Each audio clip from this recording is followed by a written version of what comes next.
सर्व मनोकामनाओं की पूर्ति हेतु रविवार का व्रत श्रेष्ठ है। इस व्रत की विधि इस प्रकार है। प्रातः काल स्नान आदि से निवृत्त हो स्वच्छ वस्त्र धारण करें। शांत चित्त होकर परमात्मा का स्मरण करें। भोजन एक समय से अधिक नहीं करना चाहिए। भोजन तथा फलाहार सूर्य के प्रकाश रहते ही कर लेना उचित है। यदि निराहार रहने पर सूर्य छिप जाए तो दूसरे दिन सूर्य उदय हो जाने पर अर्घ्य देने के बाद ही भोजन करें। व्रत के अंत में व्रत कथा सुननी चाहिए। व्रत के दिन नमकीन तेल युक्त भोजन कदापि ग्रहण न करें।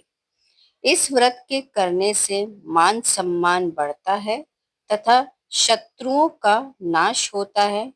आंख की पीड़ा के अतिरिक्त अन्य सब पीड़ाओं से मुक्ति मिलती है।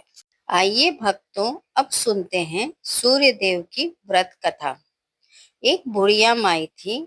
उसका नियम था प्रति रविवार को सवेरे ही स्नान आदि कर घर को गोबर से लीप कर फिर भोजन तैयार कर सूर्य देव को भोग लगाकर स्वयं भोजन करती थी।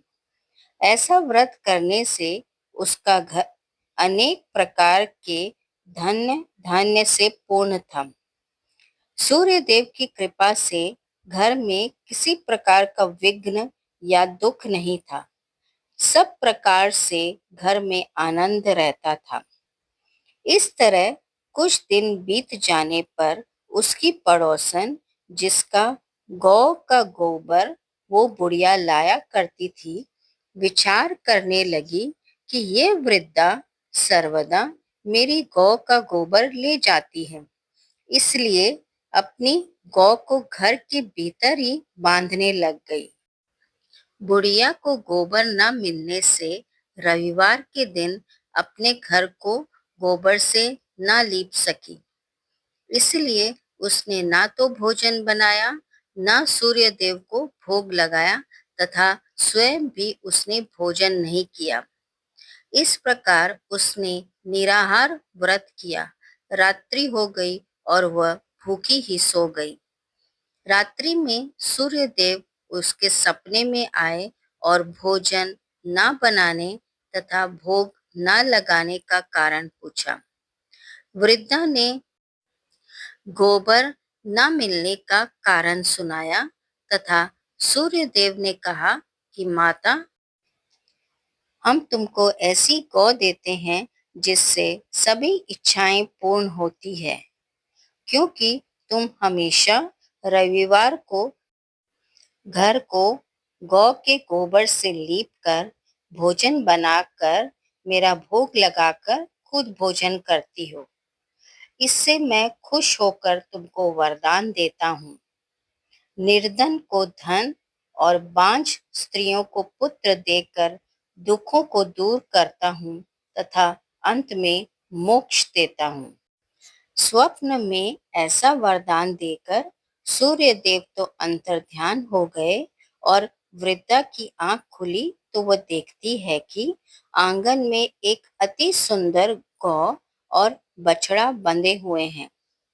वह गाय और बछड़े को देखकर अति प्रसन्न हुई और उसको घर के बाहर बांध दिया और वहीं खाने को चारा डाल दिया। जब उसकी पड़ोसन ने घर के बाहर एक अति सुंदर गौ और बछड़े को देखा तो द्वेष के कारण उसका हृदय जल उठा और उसने देखा कि गाय ने सोने का गोबर किया है। वह उस गाय का गोबर घर ले आई और अपनी गाय का गोबर उसकी जगह पर रख गई। यह वह नित्य प्रति ऐसा ही करने लगी और सीधी सादी बुढ़िया को इसकी खबर ही नहीं होने दी। तब सर्वव्यापी सूर्य देव ने सोचा कि चालाक पड़ोसन के कर्म से बुढ़िया माई ठगी जा रही है, तो सूर्य देव ने संध्या के समय अपनी माया से बड़ी जोर की आंधी चला दी। बुढ़िया माई ने आंधी के भय से अपनी गौ को भीतर ही बांध लिया। प्रातःकाल जब बुढ़िया माई ने देखा कि गौ ने सोने का गोबर दिया है, तो उसके आश्चर्य की सीमा न रही और वह प्रतिदिन गौ को घर के भीतर ही बांधने लगी। उधर पड़ोसन ने देखा कि बुढ़िया माई गौ को घर के भीतर बांधने लगी है और उसका सोने का गोबर उठाने का दाव नहीं चला, और वह ईर्ष्या और डाह से जल उठी और कुछ उपाय न देख पड़ोसन ने उस देश के राजा की सभा में जाकर कहा, महाराज, मेरे पड़ोस में एक वृद्धा के पास ऐसी गऊ है जो आप जैसे राजाओं के ही योग्य है। वह नित्य सोने का गोबर देती है। आप उस सोने से प्रजा का पालन करिए। वह वृद्धा इतने सोने का क्या करेगी? राजा ने ये बात सुन अपने दूतों को वृद्धा के घर से गऊ लाने की आज्ञा दी। बुढ़िया माई प्रातः सूर्य देव का भोग लगा भोजन ग्रहण करने जा रही थी कि राजा के कर्मचारी गऊ खोलकर ले गए। बुढ़िया माई काफी रोई चिल्लाई, किंतु कर्मचारियों के समक्ष कोई क्या कहता। उस दिन बुढ़िया माई गऊ के वियोग में भोजन न खा सकी और रात भर रो रो कर सूर्य देव से गऊ को पुनः पाने के लिए प्रार्थना करती रही। उधर राजा गऊ को देखकर बहुत प्रसन्न हुआ, लेकिन सुबह जैसे ही वह उठा, सारा महल गोबर से भरा दिखाई दिया। राजा ये देख घबरा गया। सूर्यदेव ने रात्रि में राजा को स्वप्न में कहा, हे राजा, गाय बुढ़िया माई को लौटाने में ही तेरा भला है। उसके रविवार के व्रत से प्रसन्न होकर मैंने उसे गाय दी थी। प्रातः होते ही राजा ने बुढ़िया माई को बुलाकर बहुत से धन के साथ सम्मान किया। फिर उसे गौ बछड़ा भी लौटा दिया। उसकी पड़ोसन को बुलाकर उचित दंड दिया। इतना करने के बाद राजा के महल से गंदगी दूर हो गई। उसी दिन से राजा ने नगरवासियों को आदेश दिया कि राज्य की तथा अपनी समस्त मनोकामनाओं की पूर्ति के लिए रविवार का व्रत रखा करो।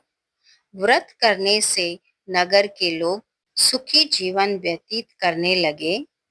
कोई भी बीमारी तथा प्रकृति का प्रकोप उस नगर पर नहीं होता था। सारी प्रजा सुख से रहने लगी। आइए भक्तों, बोलते हैं सूर्य देव की जय। भक्तों, आप अपने इस चैनल को लाइक, शेयर और सब्सक्राइब करें और कमेंट बॉक्स में जय सूर्य देव अवश्य लिखें। धन्यवाद।